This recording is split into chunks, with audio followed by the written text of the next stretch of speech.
안녕하세요. 모자란 글솜씨로 사연글을 쓰게 된 30대 후반의 지방 사는 평범한 여자입니다. 혹시 인생에 잊지 못할 음식이 있나요? 맛있다거나 좋아서가 아니라 이 음식을 먹을 때마다 운수가 좋지 않았다던가 나쁜 일이 있었던 일 같은 거요. 저에게는 그런 음식이 딱 하나 있어요. 많은 사람이 평생에 한 번은, 아니 매년 먹고 좋아하는 미역국이에요.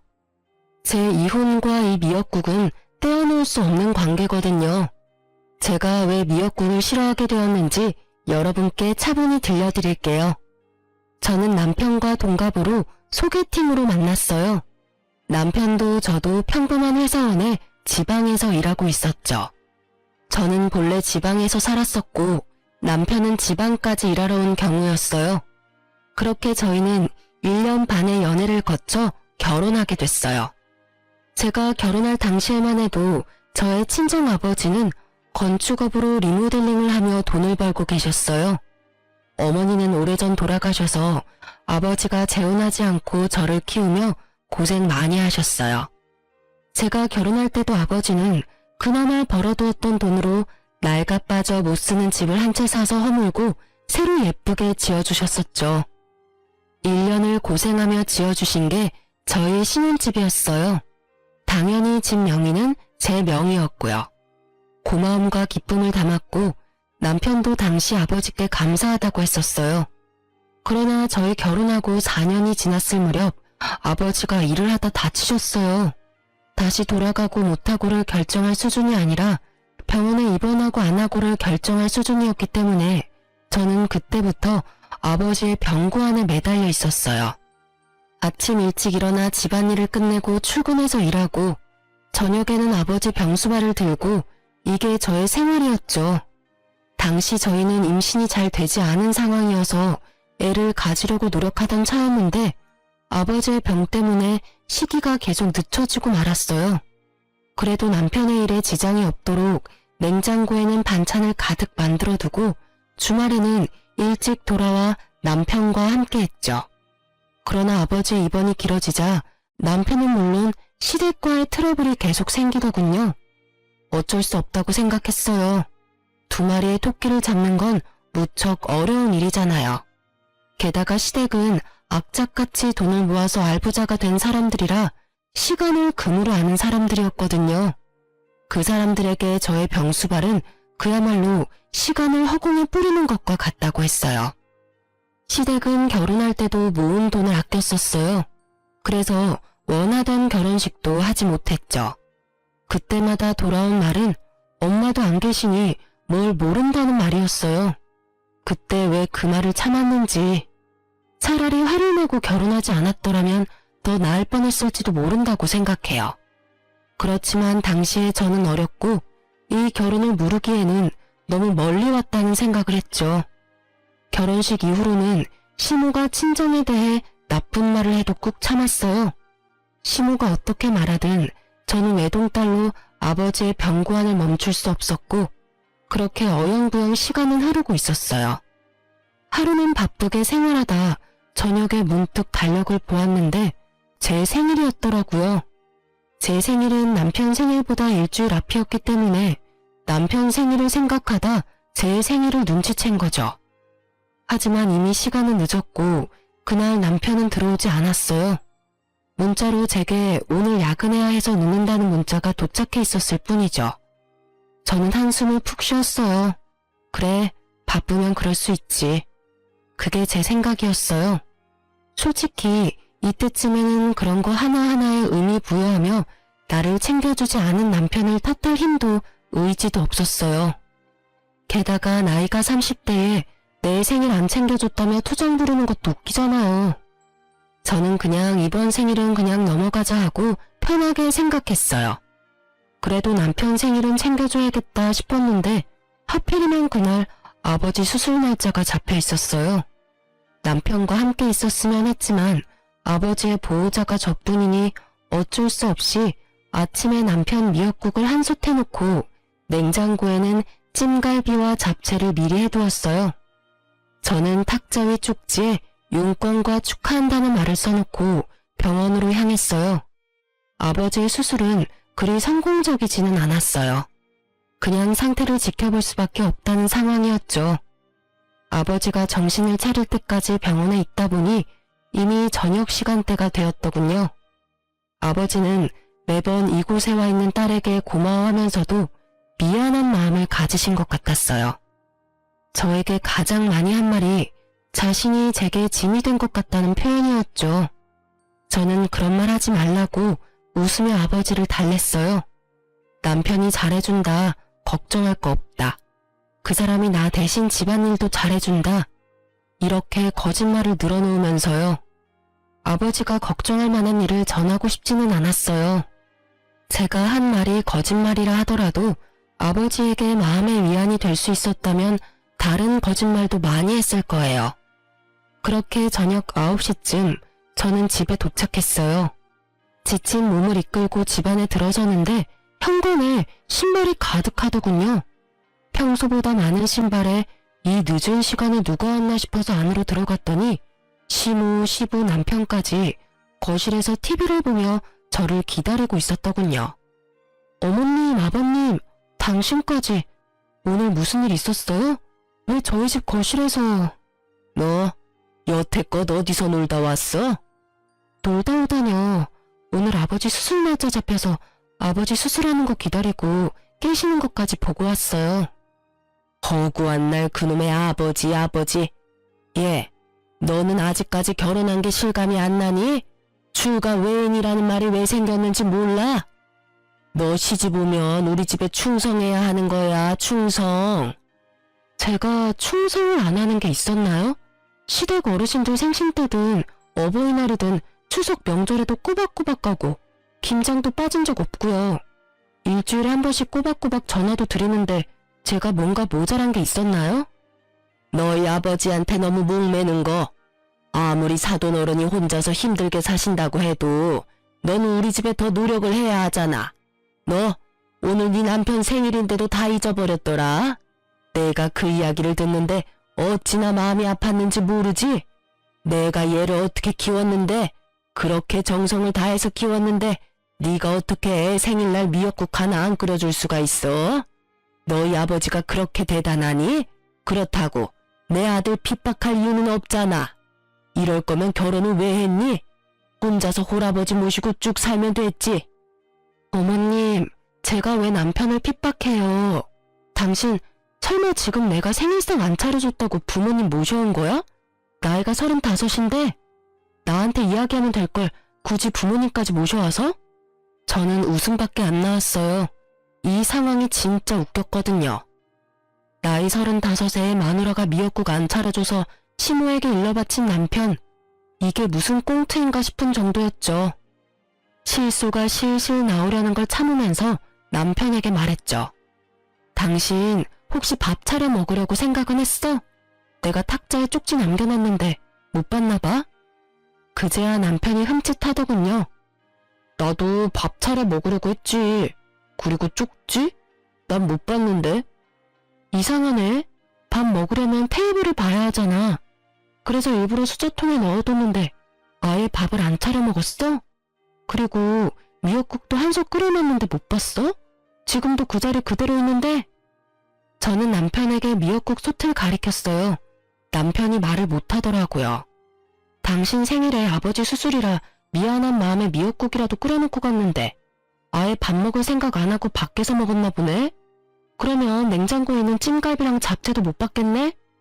남편이 그 이야기에 우물쭈물하자 시모가 남편을 거들고 나섰어요. 아니, 만들어 놓기만 하면 뭐해? 같이 축하를 해줘야지. 생일을 챙긴다는 건 상대방을 존중해준다는 말이야. 넌 어떻게 된 애가 그런 기본적인 것도 몰라? 이렇게 미역국만 차리고 간다고 네 할도리 다 했다고 생각하나 본데 절대 그런 거 아니거든. 이 상황은 며느리 네가 잘못한 거야. 가족을 사랑한다는 마음이 없는 거지. 그 말에 툭 하고 제 이성이 끊겼어요. 참자 싶었거든요. 솔직한 말로 아버지 병원 왔다 갔다 하는 것만으로도 모든 체력을 다 써서 굳이 말다툼도 하고 싶지 않았어요. 그런데 갑자기 존중 어쩌고 하니까 더 열받은 거죠. 제 자식은 나한테 생일은커녕 새까맣게 잊고 있더니 감히 저한테 존중 따위를 노네요? 저도 열받아서 한마디 했어요. 존중요? 어머님은 제 생일 언젠지 아세요? 시모가 입을 꾹 다물더군요. 아버님도 모르시죠? 여태껏 한 번도 저를 축하해 주신 적이 없으니까요.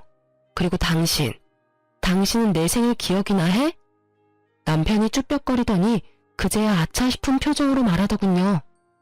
내 생일 일주일 전이잖아. 맞아. 그때 당신이 내 생일에 축하한다는 이야기 해줬어? 아니면 밥이라도 한 끼 사줬니? 아니면 선물이라도 줬어? 남편은 아무 말도 못했고 시모와 시부도 아차 싶은 표정이었어요. 당신이 내 생일을 잊었다는 거 나 아무 말 안 하고 넘어갔어. 나도 당신도 바빴던 데다가 그런 거 따질 나이도 지났으니까. 근데 어머님 말씀 들으니까 화가 나네? 당신은 어떻게 나를 그렇게 존중할 생각이 없어? 아니면 나를 가족으로 생각을 안 한 거야? 아니면 아예 관심이 없었니? 제가 쏘아붙이는 말에 남편도 시모도 절절 매더군요. 시모는 본인이 한 이야기가 있으니 뭐라 하지도 못하고 남편은 잊어버린 게 본인이 맞으니 아무 말 못하고. 그런 건 아닌데. 아이씨, 엄마는 왜 별것도 아닌 걸로 이렇게 집에 와서 난리를 쳐대. 그냥 조용히 넘어가도 됐잖아. 뭐? 네가 나한테 와서 며느리가 너한테 신경 안 써준다고 한마디 해달라고 그랬잖아. 뭐 결국은 그런 거죠. 남편이 또 나이값 못하고 시모에게 떼쓰더라고요. 일러 바친 남편이나 그 말 듣고 아들 집에 와서 며느리 잡는 시모나 50부 100부 똑같은 사람들이죠. 저는 그런 남편에게 말했어요. 하긴 아픈 장인 병원에 한 번을 안아보는 당신이 나를 가족으로 생각했을 리가 없지. 안 그래? 매번 내가 아버지 병원에 가는 걸 싫어했잖아. 그래서 매번 그걸로 싸우고. 솔직하게 말할게. 장인어른 아프다는 소리에도 병원 한 번 안 오는 너한테는 미역국 하나 끓여주는 것도 다행으로 생각해. 시어른과 남편은 제게 아무 말도 못했어요. 자기들이 하는 말을 그대로 돌려줬잖아요. 존중? 가족 사랑? 그게 없는 사람이 누군데요. 열받은 저는 멀뚱멀뚱한 세 사람을 두고 부엌에 가서는 아침에 만들어 놓은 미역국을 모두 싱크대 배수구 거름망에 촥 부어버렸어요. 그리고 다른 반찬들도 싹 다 꺼내서 음식물 쓰레기통에 확 부어버렸어요. 아깝다는 생각은 전혀 들지도 않고 그냥 그 순간은 속이 시원했어요. 내가 저런 남자한테 먹이려고 미역국을 만든 게 정신 나간 짓이지. 두 번 다시 내가 미역국을 만드나 봐라. 다 들으라는 식으로 크게 혼잣말하고 시원하게 쏟아붓는 미역국을 보니 그나마 막힌 속이 조금은 뚫리는 기분이었죠. 시모도 시부도 남편도 그런 저를 말리지 못하더군요. 결국 남편은 쭈구리가 돼서 방에 틀어박혔고 시부모는 부랴부랴 저희 집을 떠났죠. 저는 이때부터 남편에게 화가 나기 시작했던 것 같아요. 우리끼리 조용히 해결해도 될 일에 시부모를 끌어들이는 생각 없는 사람이 내 남편이라는 것도 너무 짜증났고요. 이렇게라도 정리가 돼서 다행이라고 생각하고 있었죠. 저는 이때 이 사람들이 제게 더 반박하지 않은 게 다 본인들이 잘못했다는 걸 깨달아서 그런 거라고 생각했는데 그게 아니라 다른 음흉한 생각이 있었던 거예요. 제가 그걸 알게 된 건 아버지의 3일장 마지막 날이었어요. 미역국 사건이 있고 몇 달 안 돼서 아버지는 결국 돌아가시고 말았어요. 너무 죄송한 마음이 많이 들었어요. 손주 한 번 안겨드리지도 못했고 맛있는 거 대접도 제대로 못 해드렸는데 이렇게 허망하게 가실 줄은. 저는 저대로 힘든 상황에 봉착했어요. 당시에 일을 하고 있었음에도 생활비를 제외한 돈은 거의 대부분 아버지의 병원비로 들어갔어요. 실비로 나온 것도 많았지만 그 외의 비용도 만만찮게 많이 들었었거든요. 결국 친정집은 아버지가 돌아가시고 완전히 폭삭 사라져버렸죠. 아버지가 노후를 보낼 생각으로 구해두었던 집은 결국 빚만 잔뜩 남긴 채 다른 사람에게 팔려갔고 딸인 제게 남은 건 몇만 원 남지 않은 아버지의 통장들이었죠. 이미 결제한 장례식 비용을 어떻게 갚아야 하나 걱정하던 중 남편과 시댁에서 저를 찾아왔더군요. 이제 막 모든 것이 끝나고 마음을 추슬러야 하는 이때 그들이 저를 데리고 간 곳은 한정식 가게였어요. 저는 처음으로 이 사람들이 고생한 나를 위해 이곳에서 식사를 대접해준다고 생각했어요. 여태까지 서운하고 힘들었던 마음이 천천히 녹아드는 기분이었죠. 하지만 이상하다는 생각도 했어요. 시부모와 남편 신우가 저를 무척이나 살피는 표정으로 바라보았거든요. 이상하게 생각하기는 했지만 깊이 생각하지는 않았어요. 아니, 생각할 여유가 없었다는 게 맞는 말일 것 같아요. 그렇게 한정식 코스 요리를 다 먹고 났더니 마지막으로 식사가 나왔어요. 그런데 제 식사에 미역국이 나왔더군요.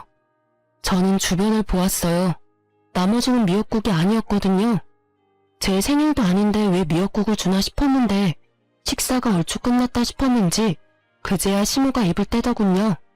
그래, 고생했다. 아버지 3일장 끝났으니 이제 한시름 놓을 수 있을 거야. 네. 그리고 우리가 네 생일날 무심했던 게 너무 미안해서 이곳으로 데려온 거야. 그러니 그 일은 잊고 새로 좋은 가족이 되어보자는 의미로 받아들이면 된다. 이 미역국이 그런 의미였나 싶어 미역국을 한술 떴어요. 입으로 미역국을 가져가려는데 신우가 말을 하더군요. 그리고 네 아버지가 돌아가셨으니 내가 너에게 제안할 게 있어. 너도 그리 나쁘지는 않은 이야기일 거다. 너 병원에 입원해 계신 내 시어머니를 알고 있지? 너의 시조모 말이다. 네, 여러 가지 질병으로 요양병원에 입원해 계신 건 알고 있어요. 너희 아버지 간병하면서 이래저래 병간호일도 몸에 붙었을 테니 이번에는 네가 너희 시조모 수발을 좀 들어줘야겠다. 저는 순간 당황해서 미역국을 먹지도 못하고 고개를 들어 신우 얼굴을 쳐다봤어요. 제가요? 그럼 너 말고 누가 있겠니? 다 늙어서 힘도 없는 이 시어머니가 아랴? 너 여태까지 네 아버지 수발 잘 들었잖니? 설마 지댁에서 시키는 거라서 하기 싫다는 건 아니지? 공짜로 하라는 건 아니다. 네 시조모 앞으로 보험금이 좀 있어. 그분이 자기 수발 드는 자식에게 그 보험금 전액을 수령인으로 해주겠다 하지 않니? 어차피 오늘 내일 하는 늙은이고 네가 일만 잘해주면 손쉽게 상속받을 수 있는 일이야. 당시 시조모는 간병사가 모시고 있었는데 시조모는 가족들이 자기를 버렸다고 생각한 것 같았어요. 그러면서 수발 들어주는 사람에게 남은 재산인 보험금을 주겠다고 했던 거예요. 시부의 형제자매가 이남 일녀였는데 하겠다고 나선 사람이 선뜻 없던 모양이에요. 그리고 아무 지식도 없는 큰아버지의 손주가 간병하러 갔다가 시조모에게 욕만 얻어먹고 쫓겨난 모양이라 이 사람들은 제가 그 역할에 딱 안성맞춤이라 생각한 모양이더군요. 눈앞에 미역국이 갑자기 꼴도 보기 싫어지면서 제가 여태 이 방에서 먹은 것들이 역겹게 느껴졌어요. 이 사람들이 내게 마음을 써줄 리가 없다는 게 너무나 확 다가왔거든요. 그럼 제가 시조모님을 모시면 그 수령이는 제 이름이 되는 건가요? 그건 아니지. 당연히 아들 이름으로 들어가게 되는 거지. 그럼 안 할래요. 할 필요가 없잖아요. 어차피 남편 이름으로 들어가면 저한테 한 푼도 안 떨어질 테니까. 여보, 무슨 소리야. 내가 당신 섭섭지 않게 잘 챙겨줄게. 부모님 나 당신 3등분 하면 딱 되지 않을까? 무슨 소리야. 왜 이야기가 그렇게 돼? 고생은 내가 다 하는데 당신이랑 시부모님은 왜 돈을 그만큼 가져가? 아, 지금 남의 돈 욕심내는 거야? 솔직히 그 보험금이 당신 돈은 아니잖아. 우리 할머니 할아버지가 모은 돈을 왜 네가 다 가져가려고 하는데? 그럼 나한테 시키지를 말아야지. 솔직히 나도 하고 싶은 마음도 없고 돈도 얼마 안 되는 것 같고. 안 그래? 그럼 그냥 그 돈 큰아버지나 고모님 주면 되지. 내가 안 하면 그 돈 구경도 못하는 건 그쪽이잖아. 당신도 말하는 거 웃기네. 내가 돈 욕심을 내? 욕심내는 게 누군데?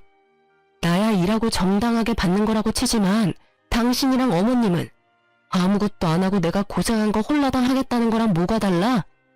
재주는 곰이 부리고 돈은 주인이 받는다더니 딱 주인 노릇하려고 그러는 거 내가 모를 줄 알았어? 보자 하니까 사람을 아주 집안에 달린 식모처럼 부리려고? 야, 적당히 까불어. 누가 언제 너 식모처럼 부린대? 말 똑바로 해라. 돈 준다잖아.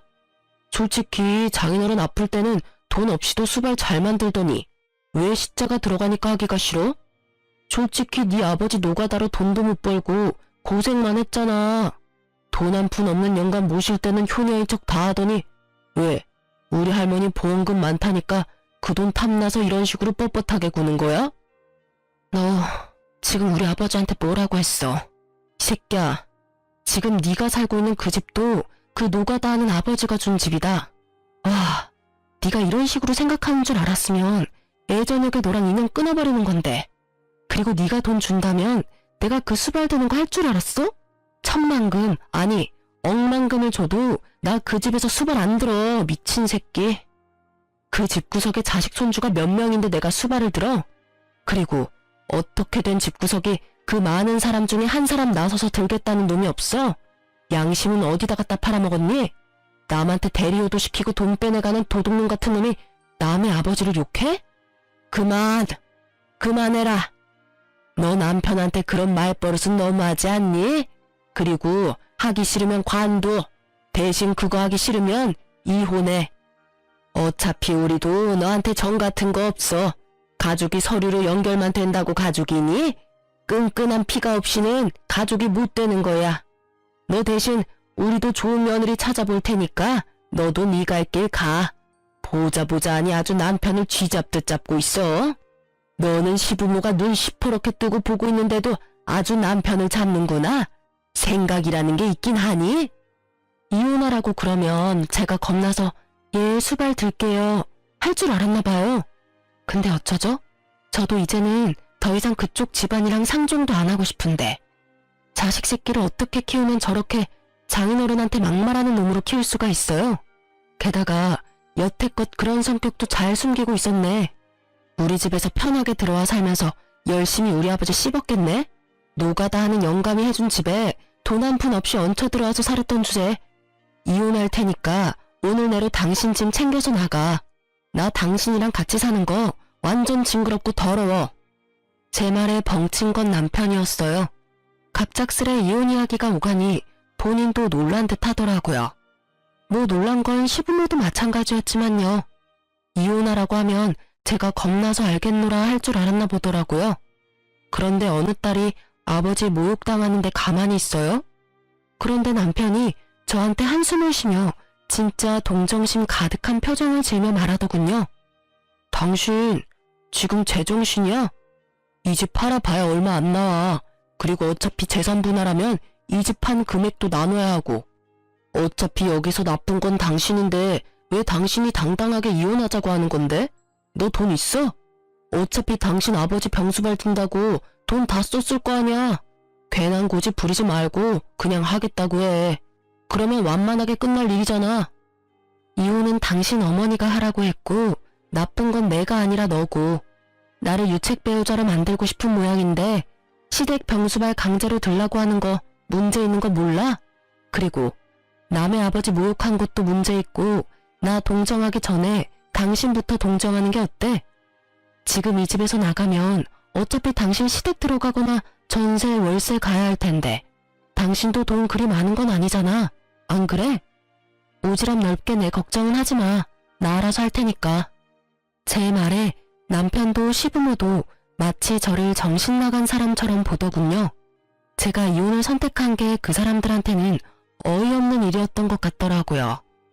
그렇지만 이 상황에서 어떤 여자가 시댁의 저런 요구를 받아들일 수 있겠어요? 돈 문제를 떠나서 남의 손으로 효도를 시키겠다는 그 마인드 자체가 잘못돼도 한참을 잘못된 거죠. 차라리 남편이 자기가 할 테니 나한테 조금만 도와달라고 했다면 제가 해주겠다고 했을지도 몰라요. 그런데 아예 저한테 모든 걸 맡기겠다고 하다니. 결국 저는 남편과 이혼 조정에 이르게 됐고 이혼은 생각보다 제게 유리하게 진행됐어요. 남편은 제가 집안일을 내버려 두고 친정 일에만 열심히 한다며 저를 몰아갔지만 저는 그 사람들이 해달라고 했던 걸 알려줬죠. 병시중을 요구하고 장인어른을 모욕했던 걸요. 그것도 친정아버지 장례식 마지막 날에 그런 일을 했다고요.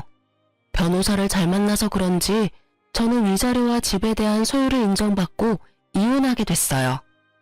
아이가 없어서 어떻게 보면 좀 더 깔끔하게 정리가 됐다고 봐야죠. 그리고 법적으로 서류상으로도 이혼이 정확하게 완료된 날, 저는 미뤄뒀던 일을 한 가지 해결했어요. 바로 아버지의 사망보험금을 타는 일이었죠. 아버지가 병원에 입원하고 통장 관리는 거의 제가 하고 있었는데 매번 아버지가 30만 원 정도는 통장에 넣어두라고 했었어요. 무슨 일인지 물었지만 아버지가 대답을 안 해줘서 자동이체라고는 생각을 했는데 그게 생명보험일 줄은 몰랐거든요. 그냥 실비랑 메디컬 보험만 있다고 생각했는데 알고 보니 생명보험을 여러 개 들어놓으셨더라고요. 하나당 금액은 얼마 안 되는데 다 합치니 1억 5천쯤 되었어요. 저는 받은 위자료와 신혼집 한 돈, 아버지 보험금 다 합쳐서 괜찮은 평수의 아파트를 샀어요.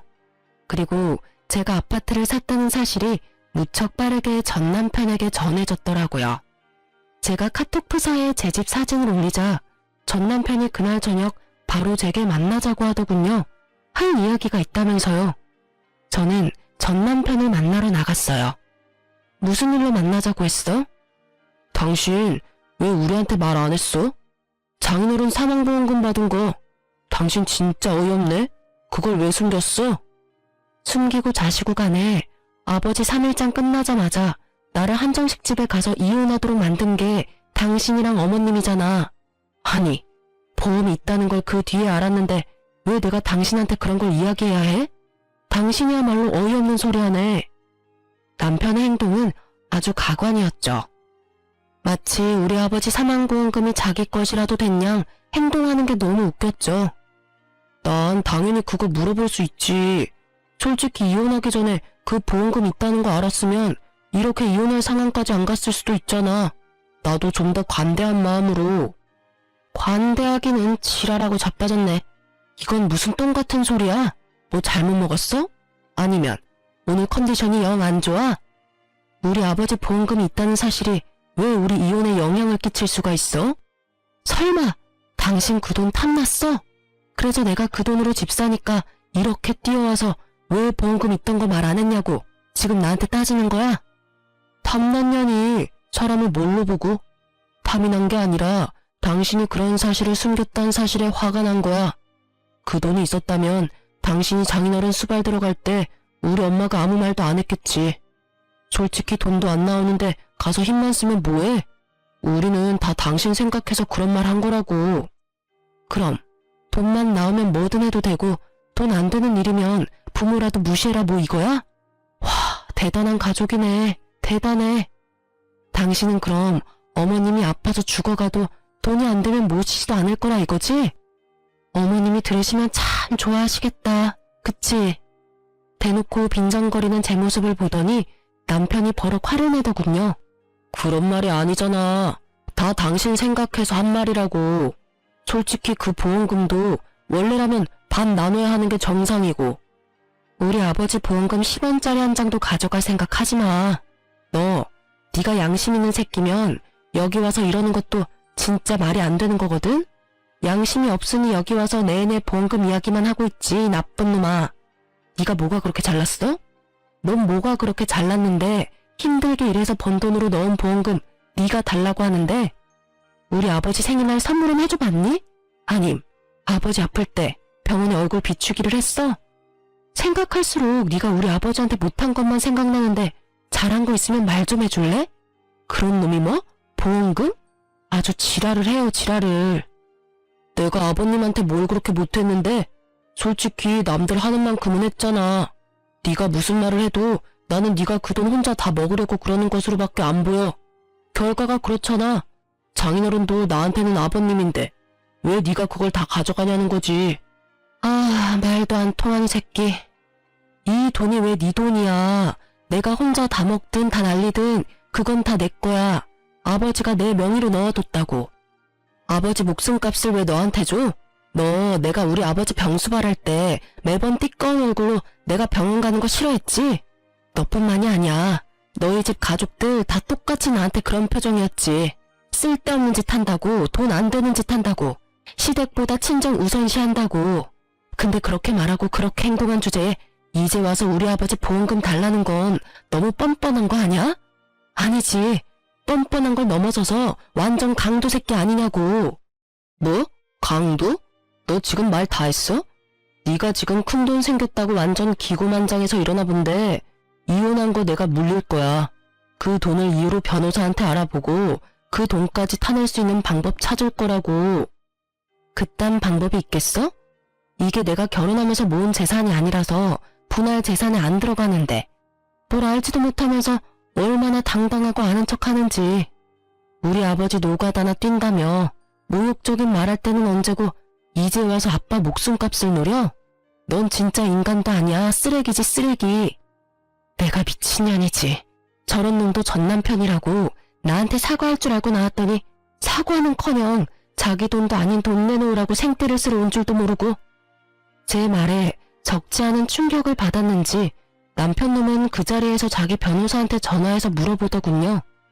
이혼이 결정되고 나서 알게 된 재산, 그것도 수령님이 내 이름으로 된 보험금, 그걸 나눌 수 없다는 이야기를 들었는지 전 남편은 씩씩거리며 그런 법이 어디 있느냐고 변호사를 다그치고는 전화를 뚝 끊어버리더라고요. 그러고는 저를 노려보면서 한마디 하더군요. 더럽고 치사해서. 나도 그딴 돈 필요 없어. 혼자 사는 거 불쌍해서 와줬더니 사람을 날강도로 만들고 있어. 여태껏 돈 얘기 실컷 해놓고 이제 와서 뭘 내가 불쌍하대. 너야말로 불쌍하지. 돈도 없고 집도 없고. 이제 와이프도 없는 이혼남 아니냐고. 아니지. 그래도 너한텐 자랑스러운 부모님이 있잖아. 병시중 싫어서 며느리 써먹고 보험금 가로채려던 부모. 그 부모가 그 모양이니 너가 가정교육을 똑바로 받았을 리가 없지. 한껏 비아냥거리는 제 말에 화가 났는지 전 남편은 이쪽은 아예 보지도 않고 자리를 뜨더군요. 자기가 만나자고 해놓고는 맘대로 안 되니 멋대로 떠나면서 제가 불쌍해서 와줬다는 전 남편을 보며 참으로 헤어진 게 잘한 일이라는 걸 실감했어요. 저런 찌질이 수전노 같은 인간이랑 같이 살았던 시간이 아깝다고요. 그런데 전 남편의 공격이 끝은 아니었어요. 그날 저녁 이후로 시모가 전화 왔더라고요. 너 이 싹수도 없고 돈만 밝히는 년, 너 일부러 이혼하자고 한 거 아니니? 그 돈 다 혼자 먹으려고. 모자지간 아니랄까봐 말하는 게 똑같더라고요. 돈을 왜 먹어요? 그리고 제일 먼저 이혼 이야기 꺼낸 거 어머님인 거 잊으셨어요? 저는 당신 말대로 한 것뿐이에요. 이혼하라고 하길래 더 이상 그 집안 사람들이랑 상종도 하기 싫어서 이혼하겠다고 답한 것뿐이라고요. 그리고 그때는 아버지 보험금 있는지도 몰랐거든요. 그러게 마음을 좀만 더 곱게 쓰시지 그랬어요. 그랬으면 제가 전 남편과 그 돈을 나눴을 수도 있었을 텐데. 아니지. 조금만 더 늦게 저한테 그런 요구를 했으면 그 돈의 행방이 좀 달랐을지도 모르죠. 뭐 어느 쪽이든 어머님과 전 남편이 잘못했다는 건 누가 봐도 확실한 일이잖아요? 그걸 가지고 저한테 책임 전가하지 마세요. 말이라도 못하면 밉지나 않지. 꼬박꼬박 말대꾸해. 그래, 돈 좀 가지니까 아주 네가 왕이라도 된 것 같지? 그게 얼마나 가겠냐. 넌 곧 망할 거다. 그런 악담과 함께 시모는 수화기 너머로 카악퇴하며 침을 뱉더라고요. 물론 저한테 튈 리는 없겠지만 시모의 의도대로 제 기분만큼은 아주 더러워졌죠. 망하든 잘되든 이제 상관없으니 더 이상 연락하지 마세요. 앞으로 연락하면 내용에 따라 경찰에 신고를 할 수도 있어요. 결국 제 으름장에 시모도 전화를 뚝 끊어버렸어요. 그렇게 한 소리 퍼붓고 나니 그래도 마음이 조금은 후련했어요. 그 뒤로 연락도 없어서 저는 평화롭게 지내고 있었어요. 아니요, 평화로운 척했죠. 필사적으로. 있는 게 이기는 거라고 생각하면서 말이죠. 그렇게 몇 달이 지난 뒤 저는 전 남편과 아주 어이없는 재회를 하게 됐어요. 그날은 오랜만에 미역국을 만든 날이었어요. 저는 아파트 화장실에 문제가 발생해서 인테리어 업자를 부른 상태였어요. 하는 김에 옛날식 인테리어도 확 바꾸려고 말이죠. 그런데 작업하는 분들이 들어오는데 전 남편이 있더라고요. 저랑 전 남편 둘 다 순간 어안이 벙벙해서 당황했지만 아무 일 없는 척하며 그들을 대했어요. 전 남편도 다른 사람들과 똑같이 작업복을 입고 있더군요. 그걸 보는데 처음에는 당황해서 말도 안 나왔지만 계속 보다 보니 웃음이 계속 나올 것 같더라고요. 저희 아버지 노가다 한다면 욕해놓고는 본인이 이혼한 지 몇 달 만에 비슷한 사람이 돼서 나타났으니 말이죠. 저도 전 남편도 다른 사람들 있을 때는 아무 말 하지 않았어요. 그리고 점심시간에 다른 사람들이 식사를 하러 간 틈에 저와 전 남편은 이야기를 나눌 수 있었어요. 여기가 당신 집인지는 몰랐어. 좋은 곳에 집 얻었네? 그동안 잘 지냈어? 전 남편은 그동안의 도끼가 좀 빠진 모양이었어요. 마지막에 봤을 때는 그렇게 당당하게 굴며 못되게 굴더니 말이죠. 난 잘 지냈지. 직장도 집도 안정돼서 편해. 당신은? 여기 있는 걸 보니 할머니는 아직 살아계시나 보네? 할머니 돌아가셨어. 그 말에 살짝 저도 놀랐어요. 돌아가셨다니 안 된 일이지만 보험금 받아놓고 전 남편이 이리 사는 게 이상해서 물었죠. 당신 그때 할머니 모시러 간다고 하지 않았었나? 당신 어머님이 나한테 시주머니 모시라고 할 때 그때 이야기해줬었잖아. 그분 모시면 돈 나온다고. 아, 다른 사람이 결국 할머님 수발든 거야? 아니야, 내가 다 했어. 재혼하려니 시간이 촉박하고 어머니가 며느리한테 우리 목 나눠주느니 우리끼리 나누자고 하시는 바람에. 근데 알고 보니 다 거짓이었더라고. 뭐가? 거짓이랄 게 있어? 누가 거짓말을 했는데? 할머니가 가지고 계신다던 그 보험금이 아예 없는 거였어. 돌아가시기 전에도 이상하다 생각은 했었거든. 나가는 보험료가 얼마 안 되는데 그 큰 액수의 보험금이 있다니 말이야. 보험금 2억이랬나? 그때는 눈이 멀었었지. 그런 의심이 들었는데도 확인도 안 해보고. 아, 보험을 완납해서 그런가 보다 했거든. 근데 아니었어. 아예 생명보험 자체가 없었더라고. 설마. 제 말에 남편이 쓴웃음 지으며 말하더군요. 보험이 없었으면 차라리 나을 뻔했지. 근데 애매한 보험 하나가 있는데 거기서 할머니 돌아가시자마자 보험 대출 받은 거 갚아야 한다고. 결국은 가족들끼리 돈 보태서 갚고. 근데 어차피 얼마 안 되는 보험이면 대출 금액도 얼마 안 됐을 텐데 갑자기 이렇게 돈이 없어질 리 없잖아. 월급에서 갚으면 금방 갚을 돈인데. 예리하네. 사실 할머니 보험금 이야기만 믿고 일 그만두고 사업을 크게 벌렸거든. 대출도 마구 잡으러 하고 투자금도 여기저기서 끌어들였는데 결국 완전 망해버려서. 나 혼자 대출하고 투자금 받고 했으면 그나마 나았을 텐데 부모님 그 보험금 믿고 내 사업에 뛰어드시는 바람에 다 같이 망해버렸지. 부모님이 악착같이 모아놓은 돈 다 털어서 빚 갚고 나니까 남는 게 없더라. 집 하나 있던 것마저 넘어가 버린 데다가 할 수 있는 일이 없어서 배달 일했는데 여기저기 바쁘게 뛰어다니는 건 체력 때문에 힘들고 돈도 많이 안 돼서 결국은 노가다 하는 거지. 이야기를 듣고 있으니 아주 한숨이 푹 나오더군요. 이렇게 될 줄 알았다고 하면 참으로 나쁜 말일까요? 그래, 일은 몸에 맞아? 우리 아버지가 어떻게 돈 벌었는지 확인해보니 기분이 어때? 그냥 미안하다고 생각해. 내가 그때는 왜 그랬나 싶은 거지. 아주 복에 겨워서. 투정 부리다가 일 다 망친 느낌이야. 당신이 아버지 병시중 들면서 본가에 자주 왔다 갔다 했거든. 밥 먹으러도 가고 할 일 없으면 가기도 하고. 그랬더니 부모님들 생각이 나한테 옳은 것 같아. 너와 연애하고 결혼할 때는 내게도 그런 편견 같은 건 없었을 텐데 내가 왜 그랬을까 싶기도 하고. 솔직히 지금도 당신이랑 이혼한 건 모르고 싶기도 해. 그때 내가 한 선택은 온전한 내 선택이 아니었으니까. 그래서 말인데 당신도 여전히 혼자인 것 같고 나도 다른 여자는 없어. 이번에야말로 애 낳고 잘 살아보지 않을래? 결국 마지막에는 전 남편이 재결합 이야기를 꺼내더군요. 애가 없다는 게 이토록 다행이라고 생각할 줄이야. 아마 애가 있었다면 남편은 더욱 집요하게 저를 설득하려 했을지도 몰라요. 아니? 나는 당신이랑 다시 살 생각이 전혀 없어. 당신이랑 같이 살며 내 아버지한테 미안한 기분만 들거든. 그리고 당신이 아무리 바뀌어도 바뀌지 않는 게 있어. 이미 상처 입은 내 마음 말이야. 그건 어떤 걸로도 치유되지 못하고 어떤 식으로든 해결하지 못해. 재결합을 하면 더 단단하게 굳어질 거라고 생각해? 아니, 틀렸어. 재결합을 하면 아슬아슬하게 이어붙인 조각들이 언젠가는 예전보다 더 잘게 조각나고 말 테니까. 이쯤에서 그런 생각은 접어. 나는 당신이 사과했으면 됐어. 더는 관여하고 싶지 않을 뿐이야. 제 말에 전 남편이 고개를 떨구더군요. 자신의 제안을 거절해서 풀이 죽은 건지 화가 나는 건지 모르겠지만요. 이야기는 그 정도쯤에서 마무리가 되고 말았어요. 저는 전 남편이 떠나고 나서는 미역국을 모조리 싱크대 거름망에 다 부어버렸어요. 미역국이 마치 저에게 안 좋은 일만 가져다 주는 것 같아서요. 왜 꼭 그날이었을까 싶어요. 물론 우연이었겠지만.